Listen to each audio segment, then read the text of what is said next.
Monsieur le Président, ce Premier ministre le 27 février bi ñu jógee dafa amoon daje ak ñi seex wàllum liggéey yëpp ci Sénégal annoncé ne que dina am ay waxtaan yoo xam ne dinañ ko amal ak les syndicats ñeneen ñi pour ñu mën a am benn pacte de stabilité sociale boo xam ne nii dinañ ko signé fête le 1er mai mais ndax mën nañ si am yaakaar si benn contexte boo xam ne nii ñu si mel ni waa G7 ñu ngi naan kenn booloo leen si waxtaan yi ak tam si contexte boo xam ne nii am na ñu doon liggéey sa port sa CDC ak AIBD ak feneen ñoo xam ne nii ñu ngay ñàkk seen liggéey di ko xuntu.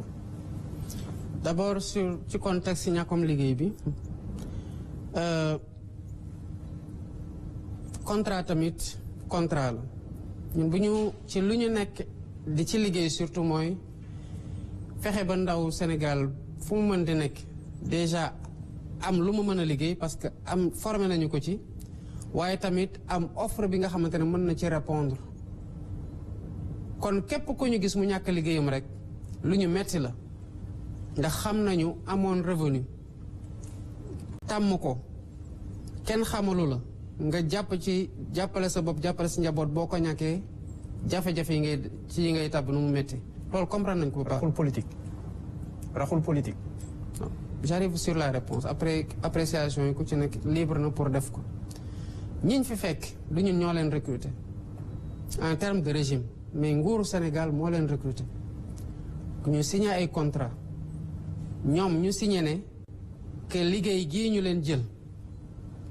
bu demee ba app bi jeex li leen boole dafay jeex mooy contrat à durée déterminée. Contrat à durée déterminée mooy contrat boo xam ne bés la ñuy xaar rek bu jotee contrat bi jeex na mais bu ñu ñëwee nag ki la employé woon dem ba terme boobu jot soxlaatul li taxoon mu employé la mais qu'est-ce qu'il fait day reconsidérer waat le contrat mën na renouveler mën na bañ a renouveler ci ay structures yu bari loolu moo fa xew des contrats qui ont été signés avant nous ay contrats yu ñu signé woon ñooñu signé ko nangu ne bu app bi jotee contrat bi dina jeex app bi jot tombeeg ñu egg si contrat bi jeex na parce que app bee ko jeexal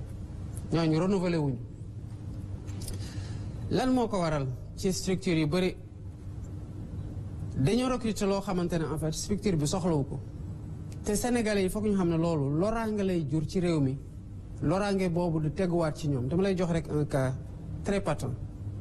muy cas Air Sénégal bi nga xamante ne démb la ñu def un conseil interministériel muy kaaw poste te commencé woon tamit nekk kaaw port politiciens yi dañu bëgg a jël État di ci régler des questions d'emploi par le public c'est pas possible te di ko def surtout nag pour caser ay clientèle politique une entreprise publique ou privée du pour caser clientèle politique c'est pour prendre en charge benn secteur am rentabilité màgg def leneen mais le cas de Air Sénégal voilà une compagnie boo xam ne mais chaque mois État injecté ci ay dizaines de milliards pourquoi parce que compagnie baa ngi am 4 avions déjà nu ñu structuré jëndum yenn avions yi rek ak yenn avions yi ñuy jënd rek c'était pas le meilleur schéma qu'il fallait faire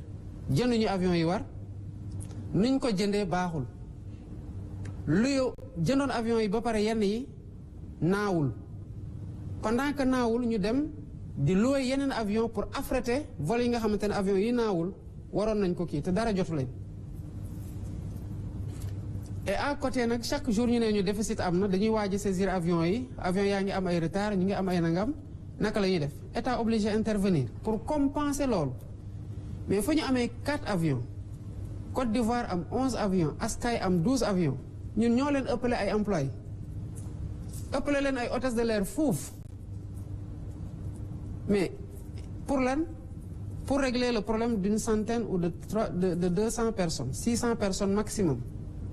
parce que ñenn ñi sax ils sont à leur poste mais le surplus bu ñu soxlawul qui travaille pas aux horaires convenus pour li nit war a liggéey en semaine on optimise benn coup mais loolu lu muy jur mooy saa yu ñu waxee ne dañuy waaj a saisir avion Sénégal wala saa yu ñu waxee ne que avion Sénégal panne na wala saa ñu waxee ne war nañoo jox Air Sénégal pour mu fay ay salaire am gouvernement bu obligé génnee par exemple 10 milliards dugal ko Air Sénégal mais 10 milliards yooyu xëy na mënoon na contribuer ñu yokk ko ci li créer ay emploi 10 milliards ñaata jeunes lañ ci mën a financer mais aka bari te am na ci ñoo xamante ne bu ñu leen ci financé ñu demal seen bopp ba emploi yeneen ñu koy def Air Sénégal di ko def Poste voilà une entreprise qui fait 1 milliard quelque de chiffre d'affaires pour des charges de 12 milliards 13 milliards yu teg bon évidemment il y a le service public ci zone yi nga xamante ne ñenn ñi nekkuñu fa mais les employés qu'il y a au sein de la Poste c'est excessif par rapport ak li Poste soxla lan moo ko andi directeur bu ñëw xool clientèle politique am ñu ne ko léegi falu nga léegi gaawal utal ñu liggéey ñoo doon dawal si sa gannaaw suba ngoon guddeeg bëccëg bu ñu bàyyi fii ñuy dugal ci yoo secteur ci entreprise yoo xamante ne entreprise publique la di signer ay CDI di doubler emploi yi ba mu dem sax ba ñu bëri ñoo xamante ne en fait c'est parce que entreprise bi soxlawu leen dañu leen recruter ñenn ñi toog di def leneen ñenn ñi sax ñu ngi bitim réew ñu compte di leen fay ci même compte yi ñu bàyyi seen carte bancaire wala seen chèque ay ñeneen di ci bénéficier wu en fait réew mënul doxee noonu il nous faut trouver des réponses ci situation emploi bi mais il nous faut sauver les entreprises pour que ñu bañ a nekk des gouffres à milliards yoo xam ne dañ ciy daw weer wu nekk at wu nekk mu tere ñu investir dans la formation professionnelle et dans la création d'opportunités d'emploi raxul benn politique sénégalais yi fi nekk même responsabilité laa am en tant que président de la République sur tout le monde xooluma ci kan moo ci Pastef xooluma ci kan moo ci keneen xooluma ci kan moo ci keneen quand il faut créer des opportunités mais dans certaines sociétés comme la CDC mais dañuy waxtaan ak nit ñi ñu nangoo ñu fay leen c'est des clauses qui sont prévues dans la législation sénégalaise de négocier pour que nit ki dem uti leneen nga am loo ko fay mu dem mais recruter nañu la soxlawuñu la par force nag da nga fay toog parce que dans tous les cas état recruté na ba pare mais ça signifie qu'on condamne cette structure là à une mort certaine et pour longtemps état war a ñëw nag di injecter affaire tout le temps ci biir structure yooyu y a rien de ciblé c'est des options politiques souvent douloureuses mais qu'il nous faut assumer parce que c'est pas la voie bi ñu koy def depuis des années entreprise yaa ngi disparaître di gën a wàcc di gën a moins performante et puis di gën a moins compétitive dans un environnement sous-régional boo xamante ne il est de plus en plus agressif même y compris secteurs yi nga xamante ne amoon nañ ci avancé on commence à avoir du recul le cas du port est patent les autres ont fait des investissements majeurs parce qu'ils ont les moyens de le faire le port croule sous le poids de dettes yoo xamante ne mais amatul woon investissement yi mu mën a def mais là le port respire à nouveau parce qu'on a desserré la masse salariale bu demee nag ba port amaat embelli bu tax mu recruter waat mais dina recruter waat en fonction de ses besoins et c'est pareil dans tous les autres secteurs. Très bien, Monsieur le Président. Donc, le pacte de stabilité sociale li ci am solo mooy wax nañu ak les acteurs sociaux wax nañu leen ni réew mi mel am nañu yaakaar ne comprendre nañu ko ñun nu ñu ko comprendre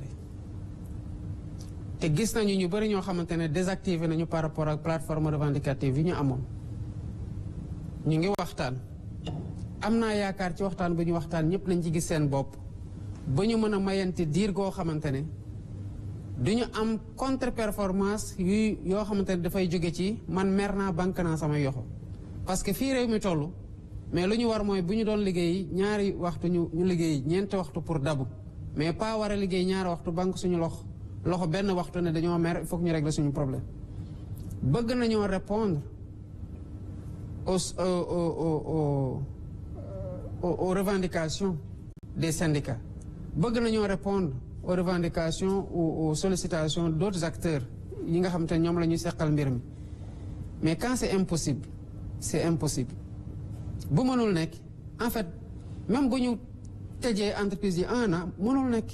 te day gën a aggraver sax la situation parce que li ñu waroon a doxale dootul doyati par rapport ak li ñuy di générer moo tax may encourager le gouvernement di encourager les acteurs